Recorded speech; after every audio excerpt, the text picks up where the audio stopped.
Thank you so much, Nicole. All right. And then I see Claudia on my screen next. Go ahead, Claudia. Hi, everyone. My name is Claudia.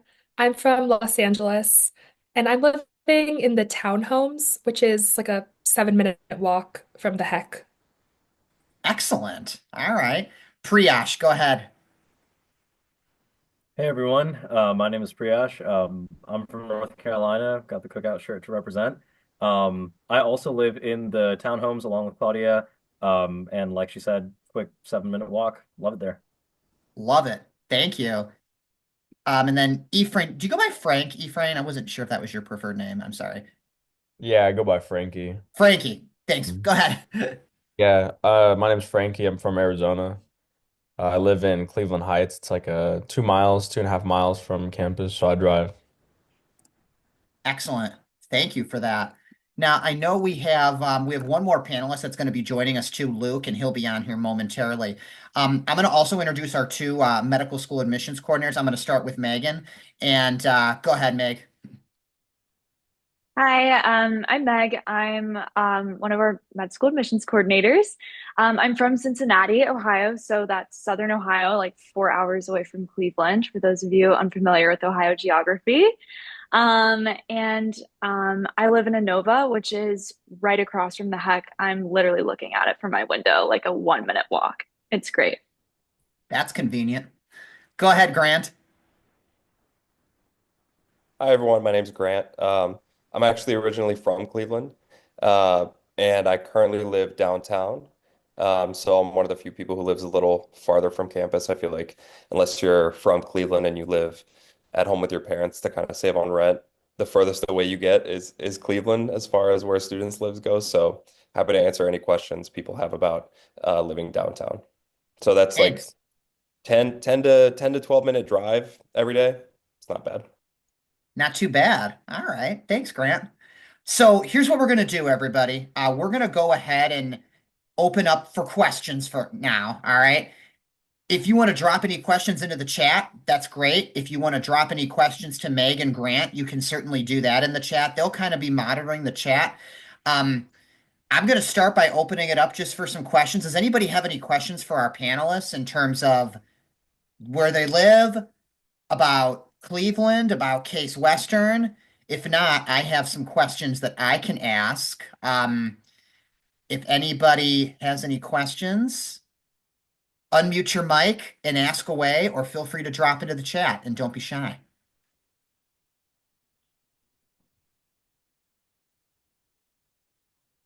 Looks like Natalie has a question that she just dropped into the chat. Thanks for that. Are all these neighborhoods safe to walk around at all times of the day? Panelists, I'll let you guys talk about that. You live it.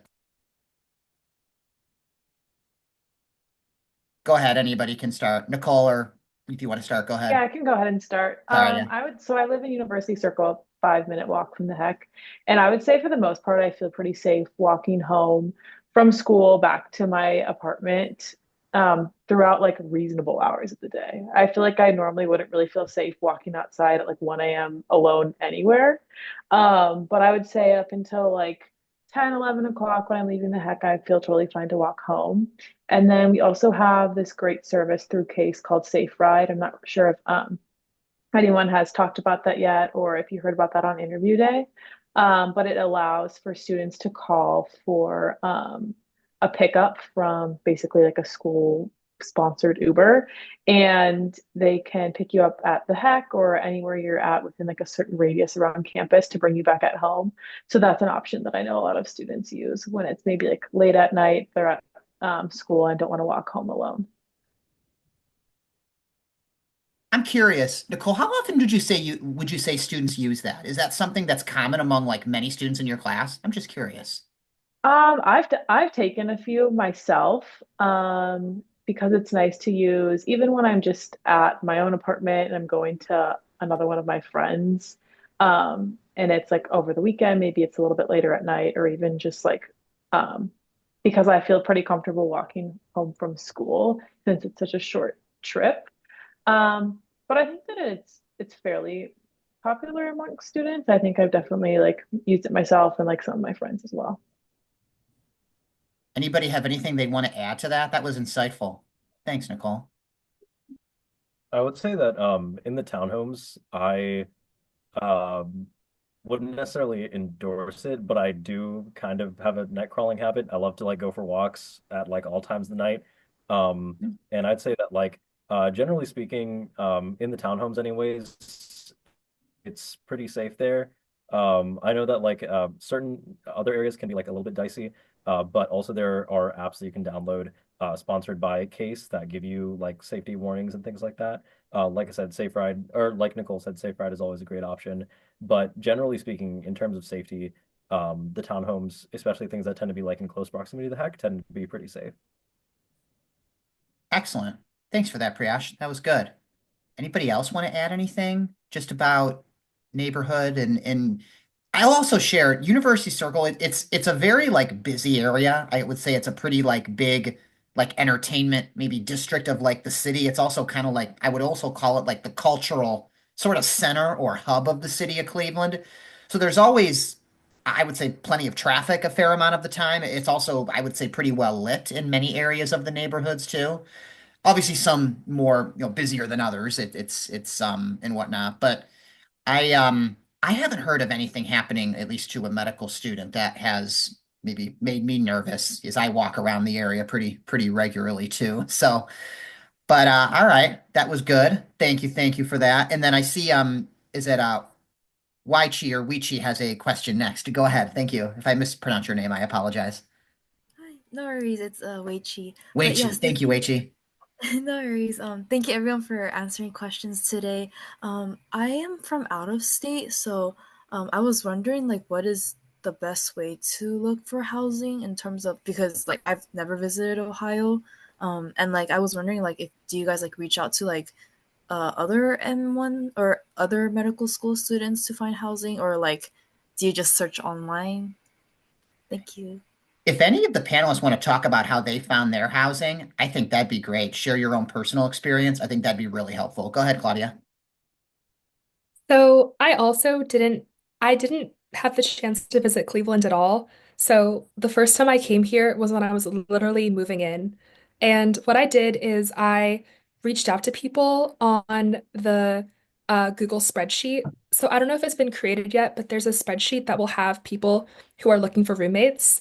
And I wanted to make sure that the place would be good. So I just only reached out to people who already had a place picked out.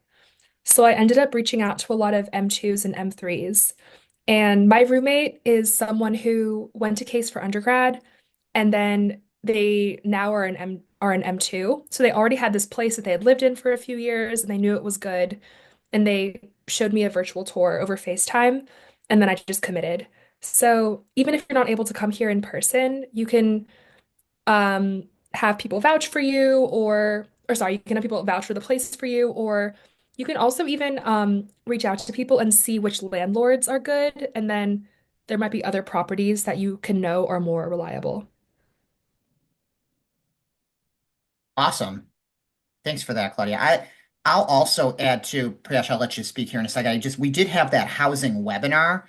It's on Accepted Central. It was recorded. That's a really invaluable resource. And if you are coming or have already attended one of our admitted student open houses, that's also a time I know where students can kind of scope out areas that they think they might want to live, maybe make some appointments with some apartment complexes. I know there's a pretty good list of apartments that we've provided on Accepted Central as well for everybody to look at. But Priyash, go ahead. I was gonna say, yeah, the spreadsheet I think is your best bet. I found personally that like finding housing was like very seamless and very easy, and there were a lot of different options. Especially through the spreadsheet, like there really will be no shortage of people like looking for roommates. I also highly recommend the Facebook. Facebook is ultimately how I found my house, and I love it here. I do plan on staying here next year as well. And so thing that like you'll typically find a lot of people posting throughout, ranging from like M1s all the way up to M4s, people on research years, things like that. So I think that's a great resource for finding housing. Excellent. That's good info too. Did you have something to add, Nicole? Go for it. Yeah, I can just say that I live in an apartment complex currently, so my experience will look a little bit different than looking at for houses. But I also did not come to see Cleveland or see my apartment or where I'd be living before I moved in. And there's a good amount of apartment complexes like very close to the Heck if that's somewhere that you'd be interested in living.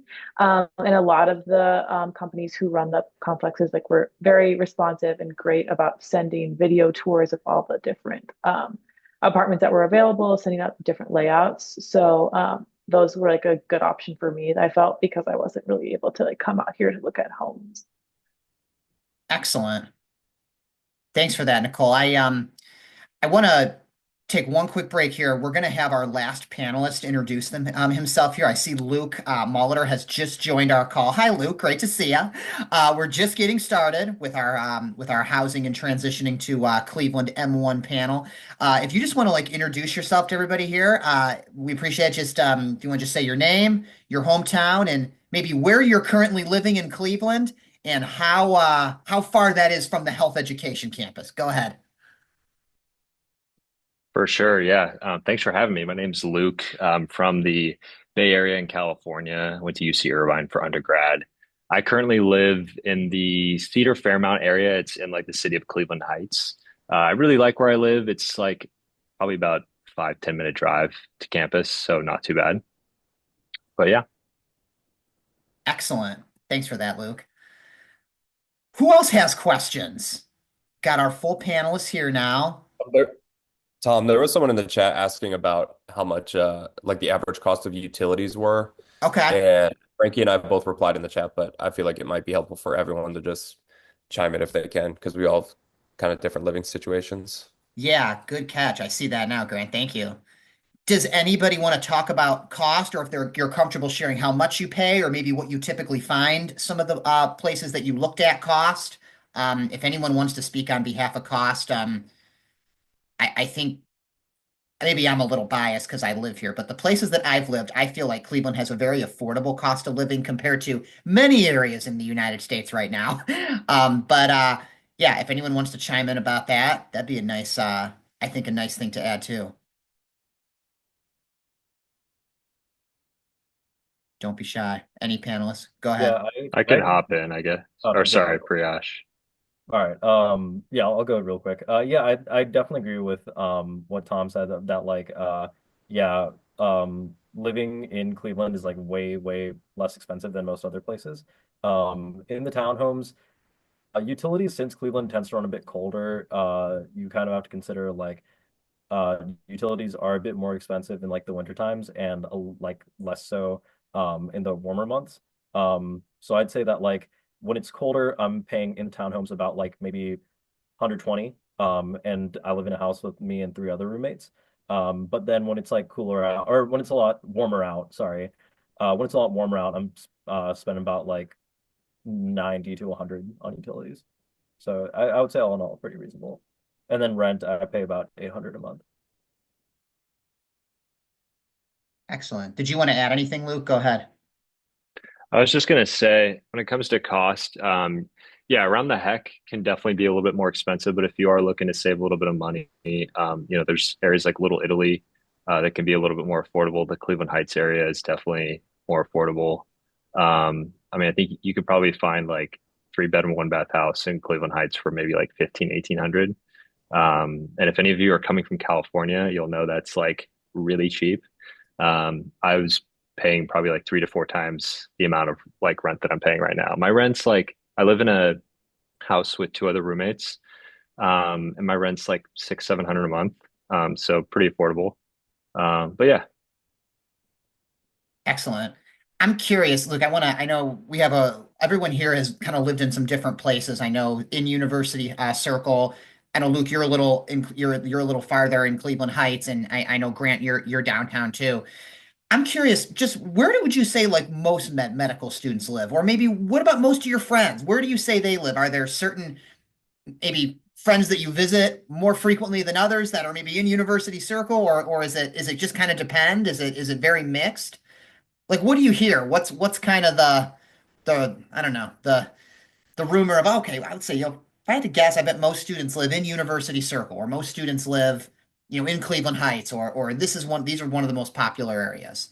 I'm curious, what would any of our panelists say to that? I would say probably about half my friends live in Cleveland Heights, and Okay. then half of my friends live not in Cleveland Heights, either in one of the apartment complexes around the Heck or in the townhomes. Of the people that don't live in Cleveland Heights, I would say maybe like there's a higher percentage of people living in the apartment complexes around the Heck than the townhomes, I would say. I like that. Thanks, Claudia. That was insightful. Is it more common, would you say, to share a house with multiple roommates? Do a lot of students maybe prefer to live in a studio or a one bedroom by themselves? What do you think on that one? I'm curious. Would you say most students that you know have roommates? Or obviously it depends on the individual, of course. But I don't know. What would you all say to that? That was a question that was just dropped into the chat there. Yeah, I would say the majority of people, or at least that I know, have roommates. I think most of us here on the panel have roommates. But I think there's a significant amount of people that are just by themselves in studio or one bed, usually in places that are closer to the heck. That definitely has its perks. So, I don't know if anyone on here is by themselves close to the heck, but there's an apartment named Artisan. I have at least a few friends that are in there by themselves. Thanks for that, Frankie. That was good. Anyone have anything to add to that, maybe, about their experiences? All right. What other questions do we have for our panelists? Housing, Cleveland, don't be shy. All right. I guess I'm going to have to ask a question. I want to hear about transitioning to Cleveland, in particular, Block One. Talk to me about transitioning to Cleveland. Did Block One provide a good transition, an easy transition? Talk to me and go back what, 6-ish months ago, 7-ish months ago to your first 5 weeks or two of med school. Talk to me about some of the great resources you thought were really helpful. Maybe it was peer handoff.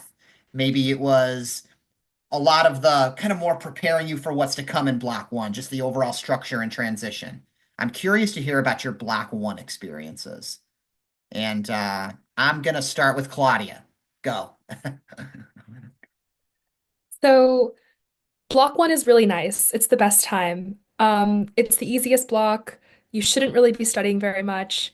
It's a time to get to know people, have fun, explore Cleveland. It's a time to develop a routine, like figure out how you're going to be cooking for yourself, when you're going to go to the gym, decorating your new place. That's what block one is for. And I feel like I was really able to take advantage of that. I did not feel super stressed out during block one. It was really nice. And then I think it really did set the stage for later blocks. I had already figured out my routine, so when things ramped up, I didn't feel overwhelmed. So I would really encourage people to use block one to get adjusted, and not worry so much about school because the workload is pretty light, so there's not that much to worry about. Sounds great. All right. Thank you for that. Anybody else have anything to add? Yeah, go ahead, Frankie. Go ahead. Yeah, I feel pretty strongly that block one is like the most digestible amount of work that anybody could ever have. I think that you should take all of the time you want to just relax. I know this is this is like what I would recommend going back. I think I should have chilled out a lot more and kind of just, got into a good gym routine or something like that. I think the block one they have here is really set up for you to kind of just get used to everything. I don't think anyone will have trouble transitioning. Talk to me about some of the fun things you all did in Block One. Making friends. How did you meet classmates? Go ahead, Nicole. I was just gonna say I feel like Case is unique in that our start date was pretty early compared to a lot of other medical schools that Yeah. I was considering or some of my friends were going to be starting at. But I think that like the trade-off is just so great with block one because like Claudia and Frankie were saying, it's like so digestible. Case really eased us into like our curriculum. And I think that like a huge part about why I enjoyed block one so much is because it let us have the freedom and time to be able to like meet our classmates and like start making friends here at medical school because obviously we're going through like 4 years, pretty difficult schooling that we're going through, and like building a community around yourselves and making friends in medical school is obviously like a very important part. And so I really appreciated that block one allowed us time to do that.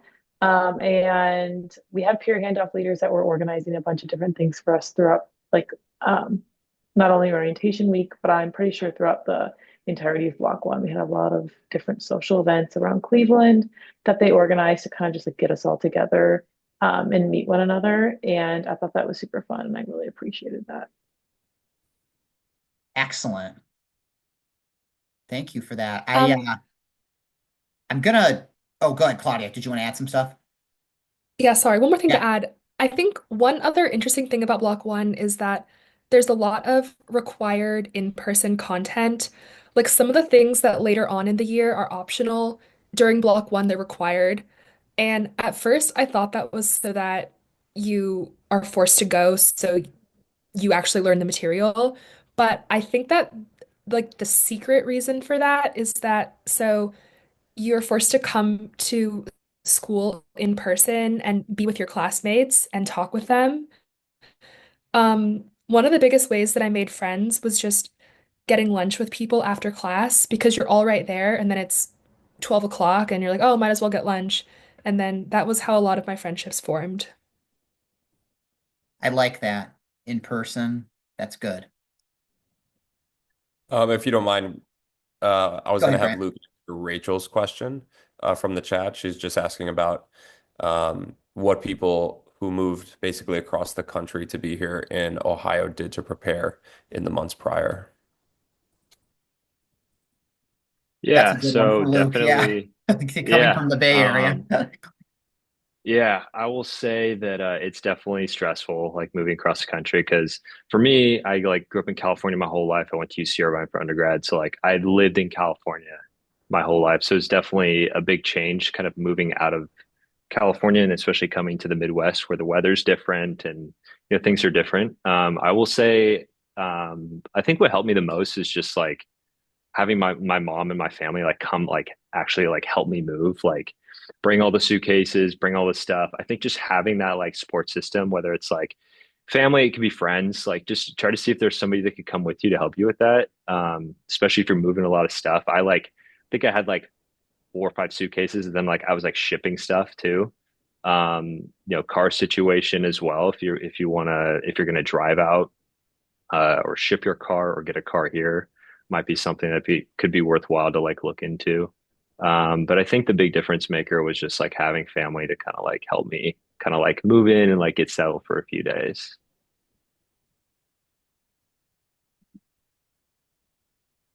I'm curious, Luke.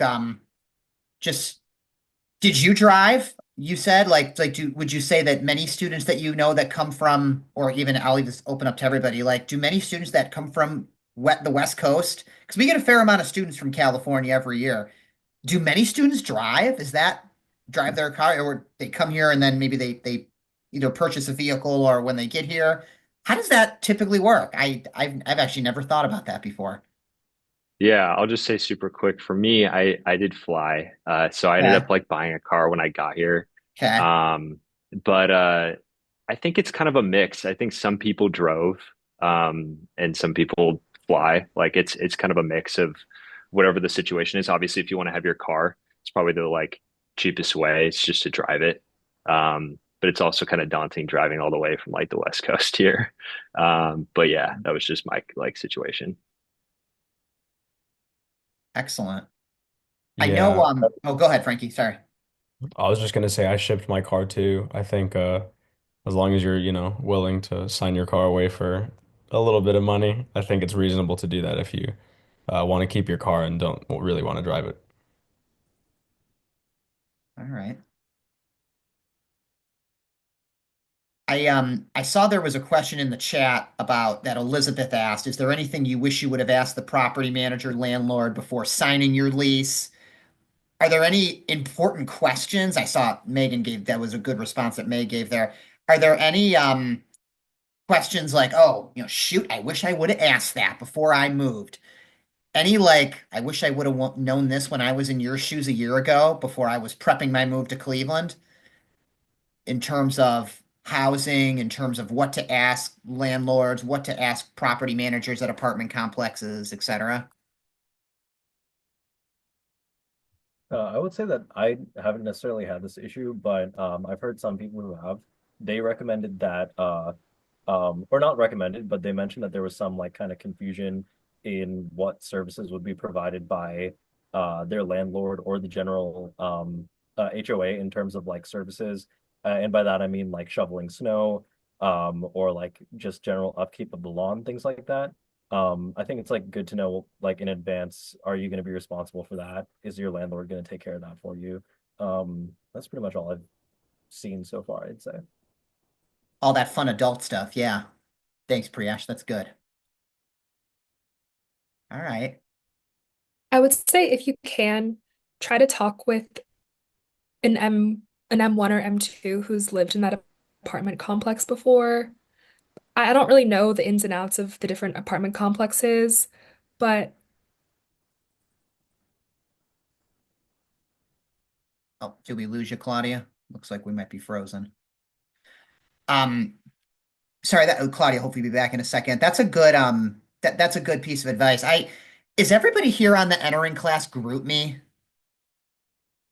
Okay. I know Meg and Grant are on it as well. So if you that's a really good resource. I know a lot of students use that. I know I approve, I think, new members every day to join the group me. So I definitely would encourage you if you are into the housing and you're in that stage of the process where you are maybe visiting apartments, maybe you're doing that.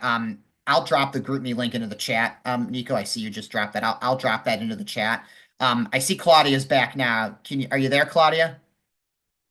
yeah, sorry about that. Go ahead, you're good. Um, I was just gonna say, I know some of the newer apartments around the heck, I've heard some complaints with various things, so I would be careful with those and just maybe talk to someone before you sign.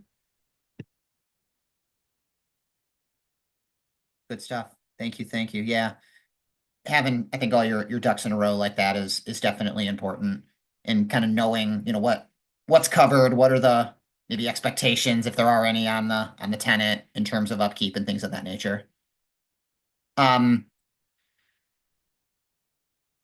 like what are some of those like complaints you've heard, Claudia? I see Natalie just dropped that in the chat. Is it safety? Is it noise? Is it, oh, this is something I'm responsible for, whether it's an upkeep, whether it's an expense? I don't know. Do you have any more context you could provide on that? Just like hidden expenses that weren't anticipated, like the utility bill being really, really high or things like that. Okay. Thanks for that. And thanks for dropping that into the chat too, Meg, maintenance. Because I know, Meg, you live in Innova, so you're right across the street from the HEC. Yeah. All right, good. Good stuff there.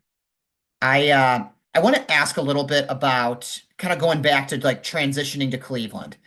Can each of you tell me and us what were some of like your favorite resources about Block One? Whether it was peer handoff, whether it was I learning about this or that in terms of services and resources at the medical school.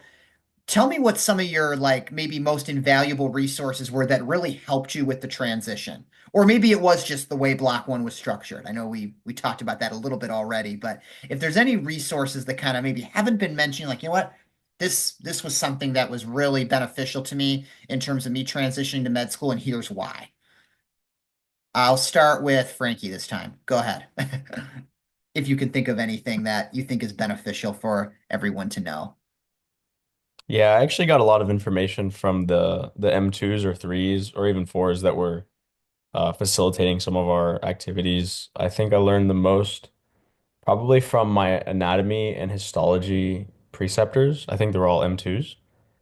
So just like 1 year above us, and they were pretty straight up, gave you the raw information of like exactly what you need to do, exactly what your goals should be, and like how involved you should get, because they were just in your shoes. So, really recent perspective from people that care and are close to you, your classmates with these guys.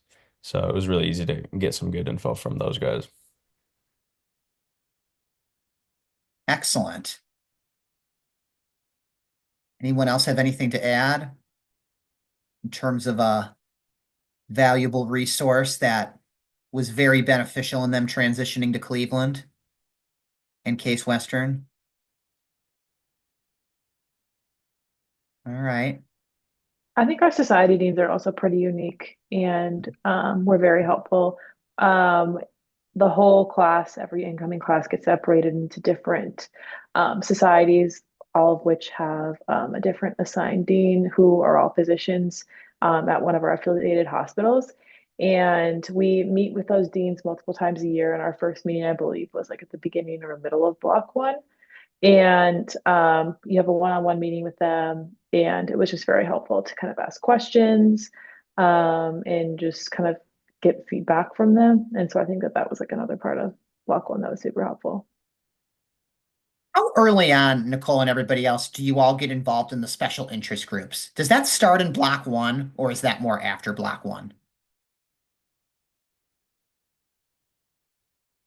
I think after block one, I think that there was a Okay, that's what I activities thought. fair with all the different interest groups and clubs that was maybe in the fall, like the beginning of block two, I want to Okay, say, that but comes in block I two. don't Okay, know for sure, but I think it was later. yeah, might come a little bit later then. All right, I know it's after the M2s get back. So there we have like a month where there's a month where the M1s have started, but the M2s have not started their second year yet. So I think after the M2s get back, the special interest group club stuff starts. excellent. All right, thank you for that too. So, what's like one thing that some of our panelists may be like, you know what? Here is what I wish I would have known before I started a case. If you could give maybe any advice as you think about making your med school decision. So, like one thing you wish you would have known, maybe slash advice I wish I would have given. And then I'm gonna ask each of our panelists to then tell, in addition to that, if you can think of one thing that you wish you would have known, why did each of you choose to come to Case Western? And I'm going to start with Luke. Wow. Yeah. So one thing I wish I would have known, I guess for me, is just like moving from such a warm area to a cold area and like There you go. just being ready for the cold. It's definitely doable. Like you're talking to somebody who did not grow up in snow. Like our winters in the SF area aren't too bad. LA, they're like non-existent, um, basically. So yeah, that transition, I definitely wish I would have been a little bit more prepared for, but like it was also totally fine at the same time. Um, and then why did I come to Case Western? Uh, I think for me, the biggest thing was, well, one, like it was also like proximity for me because I did a master's of case prior to starting, so I was already here and involved in the school. But one of the big reasons, just overall, I think for me is like just getting involved with all the different hospital systems. I think Case is really unique in the fact that like you have such like robust opportunity to like get involved with like Cleveland Clinic, UH, Metro, VA. Not a lot of schools offer that. Maybe that they'll only have like one like hospital system that they're affiliated with. So like that was a big draw for me to just like get like a diverse like experience clinically. Thanks for that, Luke. If you can't think of one thing you wish you would have known, just tell us why you chose Case. I'm going to go to Frankie next. Just why I chose Case. Sure, if you can think of something that you wish you would have known, that'd be great too. But if you just want to answer the Case one, go for it. Why you chose Something that Case. I wish I would have known. I think the amount of extra time that you get outside of required sessions is probably the most useful thing that I find at Case. Everyone likes to study their own way, and having like essentially all day to do that on my own, I feel like has been pretty crucial for, really honing in on the things that I need work on and, getting the scores that I want on exams or something like that. So I think I would probably emphasize that when you're, trying to select programs, make sure that you're going to pick a style of learning or at least somewhere that gives you, a lot of free time. I think that that's probably my favorite resource here. Um, why I chose Case, simply because it was the best school that I got into.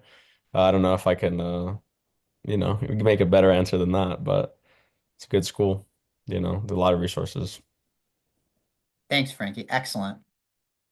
How about Claudia next? Why did you choose Case Western? And if you have any other advice too for our potential incoming M1 class right here, go ahead.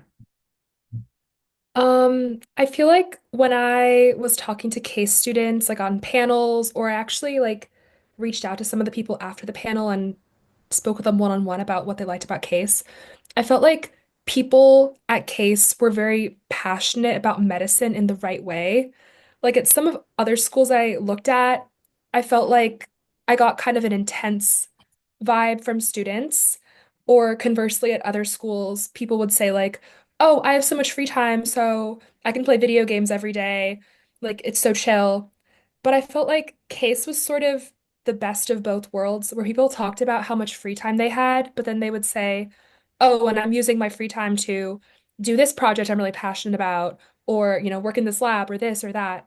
And I feel like people here are really passionate in the right way, and it's a really positive environment to learn, I would say. Um, Also, I really liked the heck.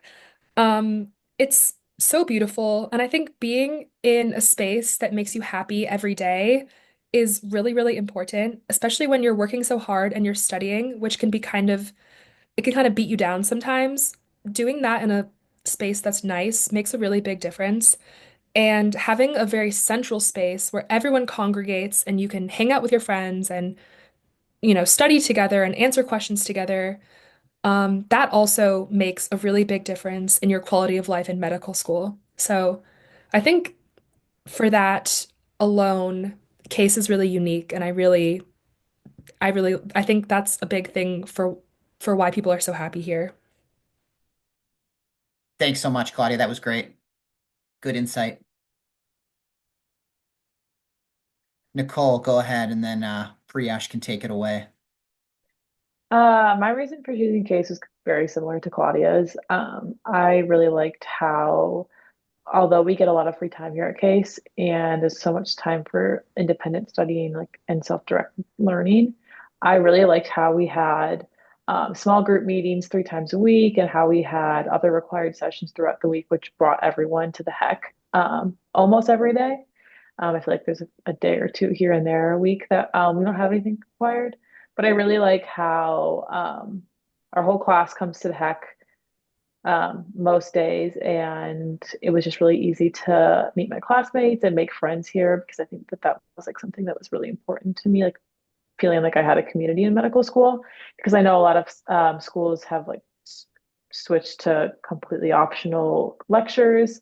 And so I really liked that the heck offered a place like for everyone to kind of come together.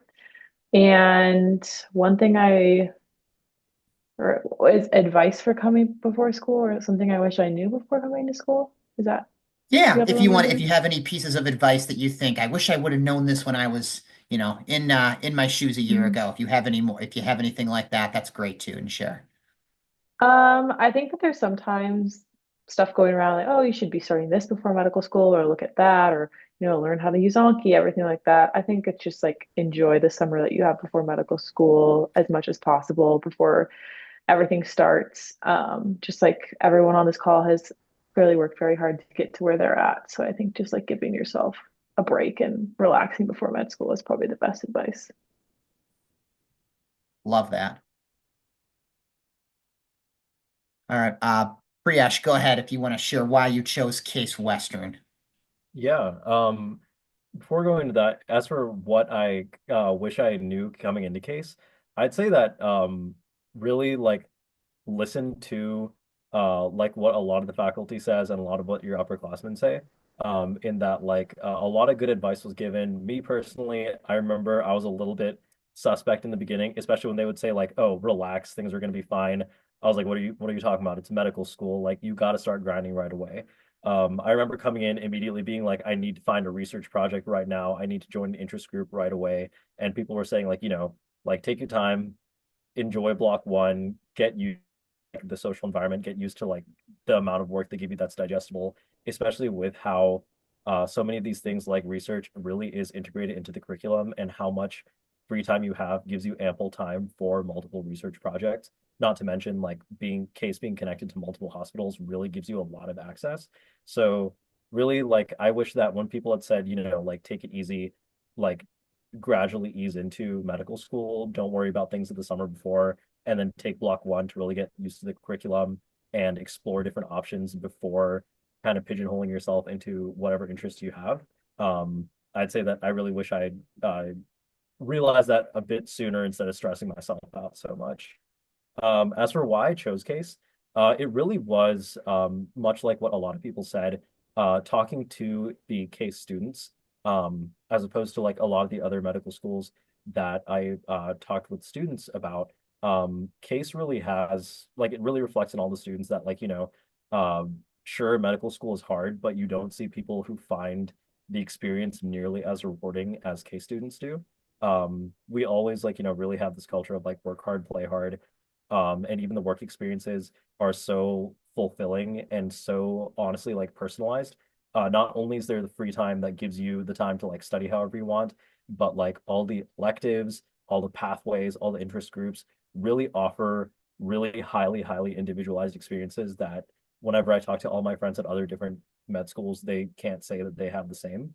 And so honestly for me, coming into case was kind of no brainer. And really, if I could also give myself any, as soon as I got into case, I would have withdrawn all my other applications, if I'm being serious. Thanks so much, Priyash. That was good too. I wanna address a question in the chat. Thanks to all our panelists. That was really good information. I want to address a question in the chat about cross-country moves. So maybe Luke, you can take this one as well. But thinking about shipping, obviously, if you're talking about shipping a car, maybe if you're driving across the country, and not just that, but maybe other things as well. If you can't fit everything in that suitcase or in the one checked bag that you get maybe on your flight, um, what are some experiences with that? Either like in the Cleveland area, does anyone want to maybe talk about that if they did maybe utilize some kind of shipping services? What did that look like, and how was your experience? Um, I don't know, Luke, if we know you had the cross country move, but if you didn't do that, then maybe someone else can comment if they did. Yeah, I actually did not utilize pods or anything like that, but I did Okay. have a friend in the Cleveland area that moved to Arizona. It's going the other direction, but he used pods and really liked it. So Oh, could be good. Okay. something to use. Yeah. Oh, good for that. That's good. Excellent. Anyone else have any experience with that, or maybe had a friend that did and want to share anything about the experience if they have any or that they're aware of? Okay. Well, good. Yeah. I think I would imagine that a lot of individuals are shipping things if they are making that move. That's kind of just what has to be done. I know that when you all we'll be in touch as the spring goes on, but we have you'll receive information about requirements you'll need for what like physical diagnosis and anatomy supplies and things of that nature. And I know we have a service that we use that we ship all these things actually to the HEC, and that's always been a good experience for us too. I don't remember what that is exactly, but it's I know it's not pods, but sounds like Luke, your friend, had a good experience with that particular service, so that's great. All right. Well, we have about 10 more minutes. We're coming up on 10 to 7. Does anyone else have any questions? Feel free to drop any into the chat or feel free to ask. Um, I have one more question for each of the panelists. Oh, looks like we got a question in the chat. We'll take that. Are any apartments pre-furnished? Oh, that's a good question. What's been the experience, those of you that were live, was your apartment pre-furnished? Anyone wants to take that? Go ahead.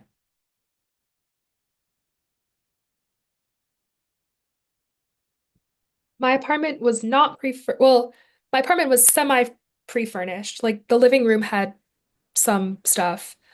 I would Okay. say if you want a pre-furnished apartment, you should seek out an M2, 3, or 4. There's definitely upperclassmen who have beautiful apartments and you can hop on in there.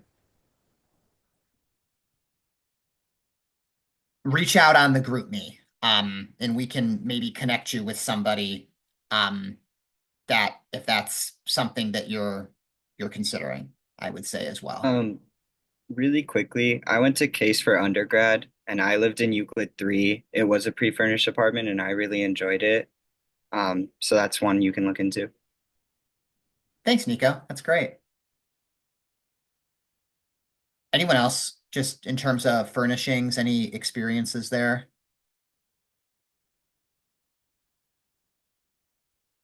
I would say, to my knowledge, the apartment complex surrounding the heck, everyone that I know that lives in them, I've heard that they're all unfurnished. Thanks, Nicole. So it sounds like most are unfurnished. Might be a few that are. Good to know. So I want to ask about so we have do you have any advice on how early in advance you should move in before orientation starts? So we know that orientation is going to begin on July 7th, okay? And then our white coat ceremony is that Sunday, July 13th. So you got to be here July 7th. That's the first day that you're required, and your first day of medical school activities begins on that day. How early did everybody move in? I think a July 1st lease is pretty standard for many students that I've talked to, but if anyone wants to take that one or comment on that, how early did you all move in? Were you here a week before classes? Were you here earlier? Yeah.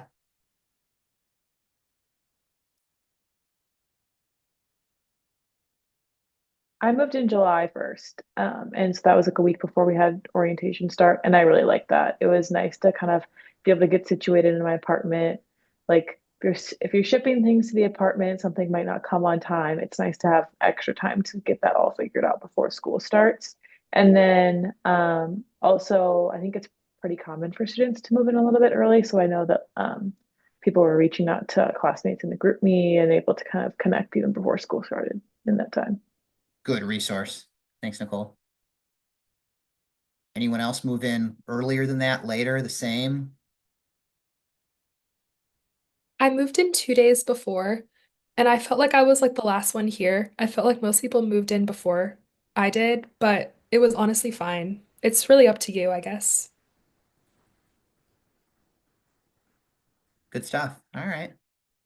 Yeah, is it safe to say, panelists, that a July 1st lease is probably the most common and probably what is maybe expected, perhaps maybe from most apartment complexes that are, I mean, with the way kind of the formatting and the scheduling is.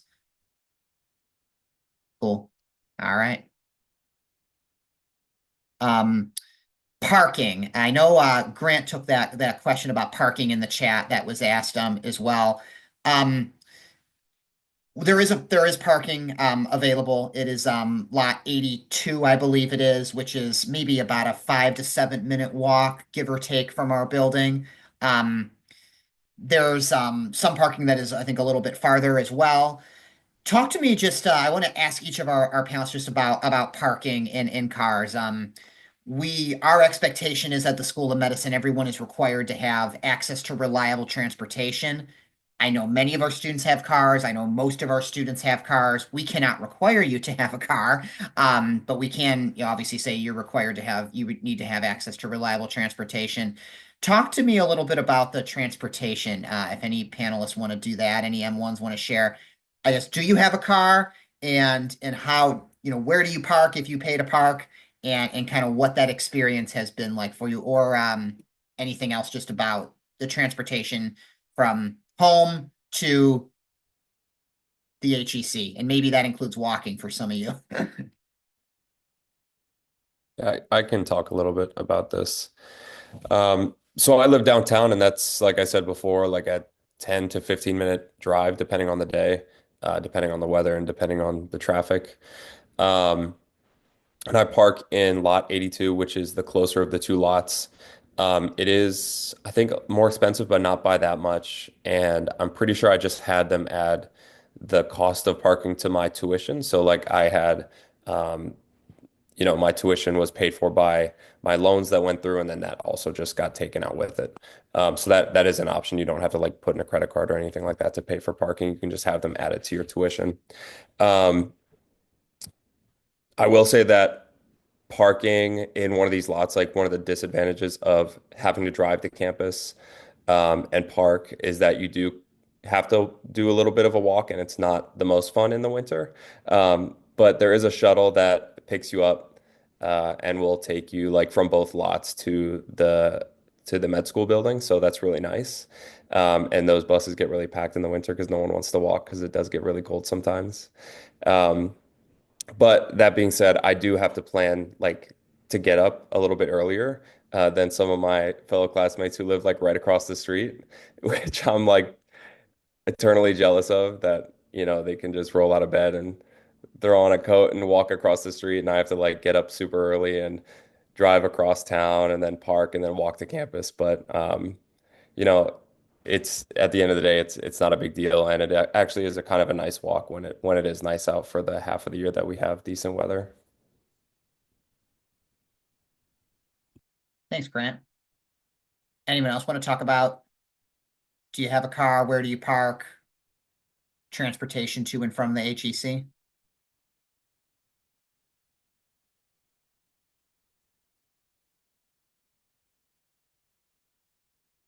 Anybody? Any of our panelists? I actually don't have a car. So, I came to medical school and I knew that I would have to get a car eventually for when I do my rotations. And I'm going to be going to like different hospital locations for those in third year.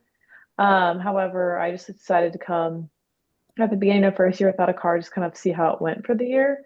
And I live very close to campus, so I'm able to walk to the heck every day. And then there's also a grocery store that was recently built super close to the heck, so I'm able to walk there and back to get my groceries very easily. I think it takes like about like a 15-minute walk from my apartment. And I guess I've just gotten very fortunate that a lot of my friends who do have cars around here are very kind and will drive me places if I need to go. Or it's like very easy to get a ride with them if we're all going to the same place. So if it's definitely possible to live here without a car, but that's like during preclinical before you have like your rotations and everything. Thanks, Nicole. Um, I know I have one more question.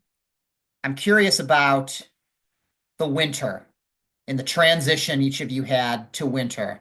I know Luke spoke about it briefly, but was there anyone else that maybe came from a non-snowy or a less snowy place that wants to comment on how was your winter transition to Cleveland? I know this winter was a little colder than what we have had in years past, and at least it felt that way, at least for me. I've lived here a number of years. But yeah, just curious about the winter. Was it maybe worse than you thought? Was it what you expected? Was it or yeah, it was not that bad at all. It was a winter. It was cold, but I managed and lived to tell the tale, and it was at times fun. Yeah, I'm from Phoenix, Arizona, so it's definitely, I was looking at you, Frankie. Thanks. not a lot of snow there. So pretty big temperature difference, but it's really taken care of well. Like, the streets are always, what do you call it, plowed. Um, Yep. yeah, so you can always drive. I think I've, done okay. Get, one reasonable coat and keep lotion for your hands, and I think that's the best you can do.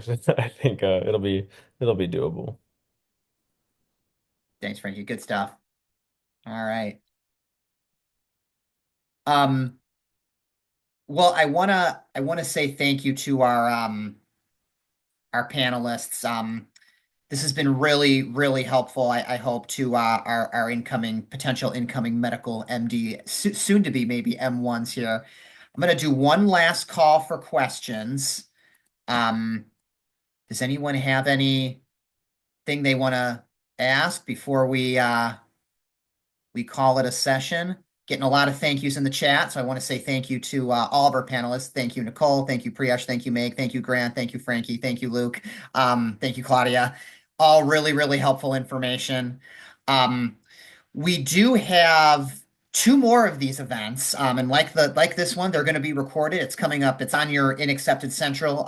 Many of you maybe have already registered for it, but Tuesday, April 1st, we're going to hear about community involvement in Doc Opera. So Meg, Grant, and I will be back, and we'll have four new medical students to have you speak with about those things. And then we also have, I believe it's April 10th on a Thursday, I believe, we have electives and pathways. So we'll have that panel for you. And I believe Dr. Lee is now on the call. Hi, Dr. Lee, good to see you. And she'll be here to moderate that session later next month as well. So thanks everybody for coming. I'm going to go ahead and stop our recording.